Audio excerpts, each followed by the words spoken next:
Welcome back to TalkUp English channel, everyone. Today, Brian and I are having a bit of fun with our accents and some of the quirky differences between British and American English.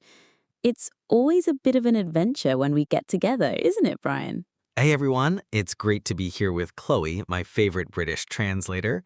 Get ready for some laughs and maybe even learn a thing or two, especially if you're trying to navigate the hilarious world of English variations. So, Brian, so good to see you again. It's been a while, hasn't it?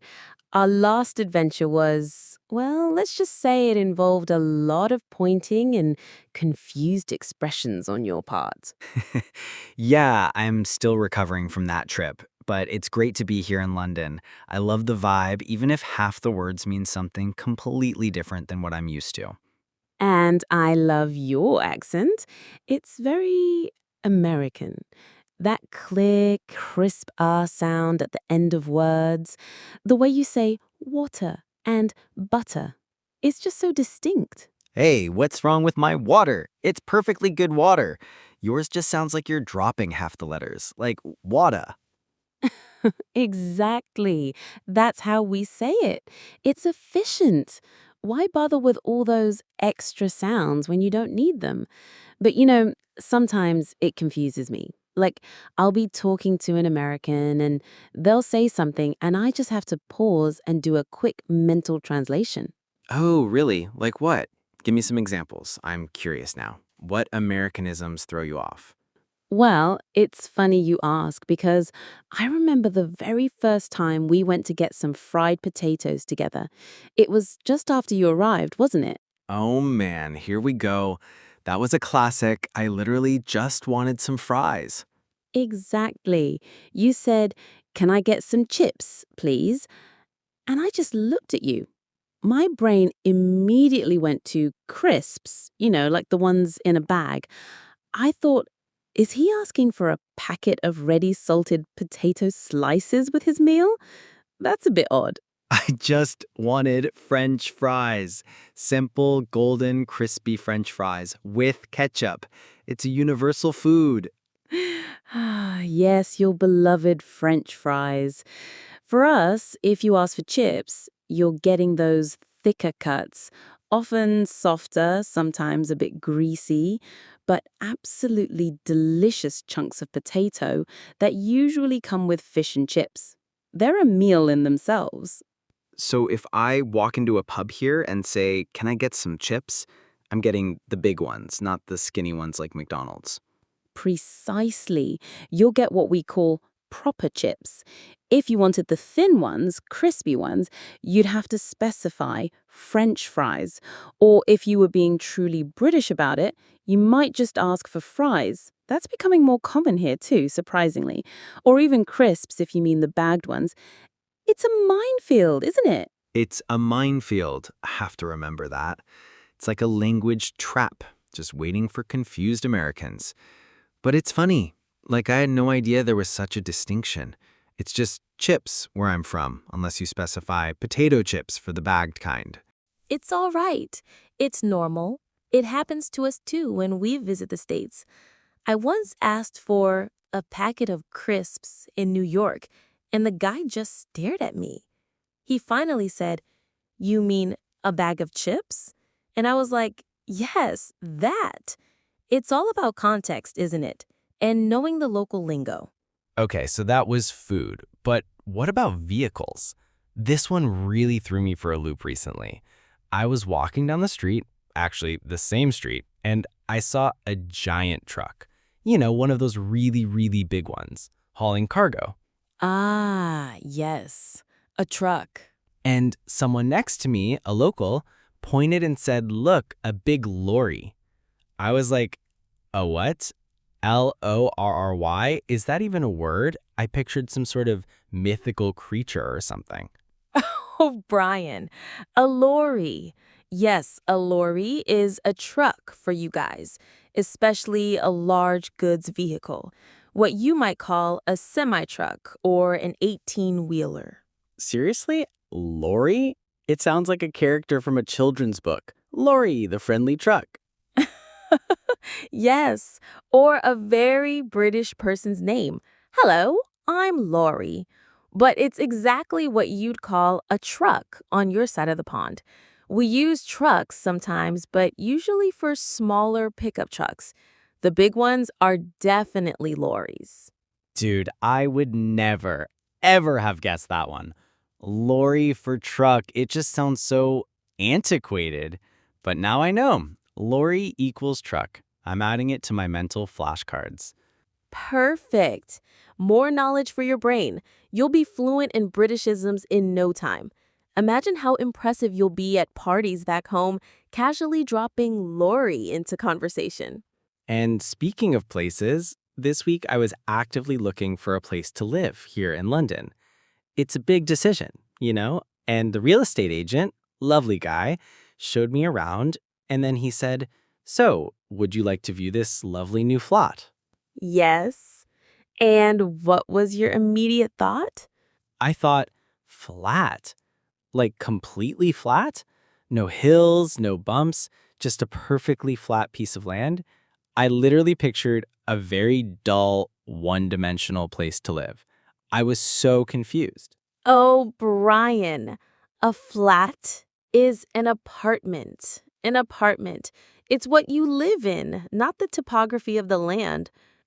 I know that now, but at the time, my brain just went blank. I imagined a place so perfectly level that it would be boring. Like, where's the character if it's all just flat? Mimicking Brian with an even more exaggerated American accent than before, a humorous tone. Oh my God, is it like totally flat? Like zero elevation? No cool slopes? No stairs? Is it just a floor? Exactly. That's exactly what I was thinking. You nailed my internal monologue. But it's because for us, flat means primarily level, even, without bumps. You guys just use it for a residential unit. It's a pretty big difference in everyday conversation. Yes, it's one of the most common ones. I always get a little linguistic jolt when I go to the US and people say an apartment. My mind takes a second to process it. I think, yes, a flat. It just sounds so formal somehow. Apartment. And the funniest thing is, despite these little linguistic curveballs, we still understand each other, right? We figure it out. Of course we do. It's just a fun little detail that adds character to our respective versions of English. And it makes for great stories, like this one. Speaking of buildings and places, I went into a massive office building the other day, somewhere near Canary Wharf. Super modern, lots of glass, and the sign next to the set of doors said, "Use the lift." And your first thought was? I thought, lift? Like to pick something up? Am I supposed to lift these doors open? Then I heard people step into this little room and the doors closing and the room going up. And I thought, oh, it's the elevator. Yes, lift is elevator for us. It's the contraption that transports you vertically between floors. Man, why don't you just call it an elevator? It's so much more descriptive. It elevates you. It makes perfect sense. Lift could be anything. A car jack, a weightlifting session, a helping hand. Because lift is shorter. And it does make sense, doesn't it? It lifts you up. It's quite direct, actually. And it's been that way for ages. Our grandmothers called them lifts, and so do we.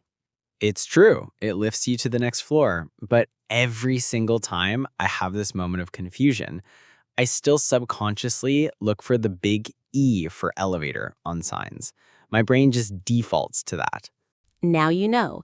If you see lift, just confidently stride in. You'll be going up or down in no time. No need for guesswork.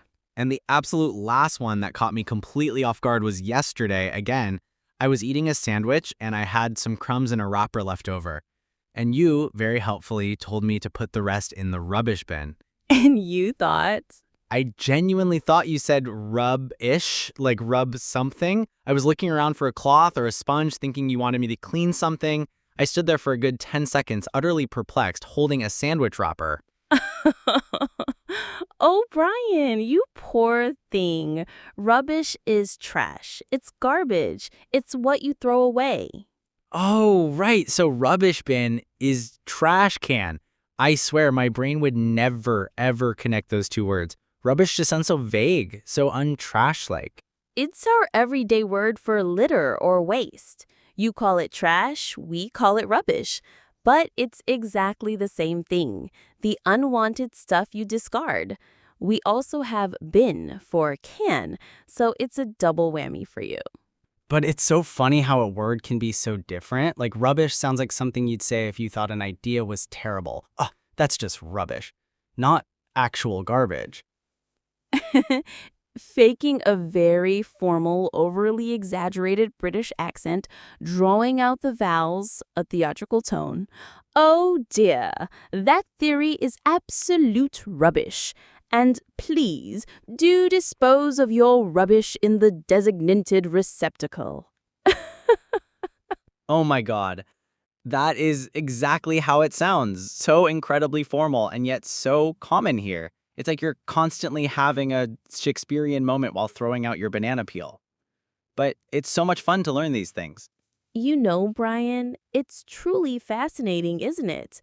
American and British English are like two siblings who grew up in different houses. We speak the same language fundamentally, but we have these wonderful, sometimes confusing, but always amusing little habits and quirks.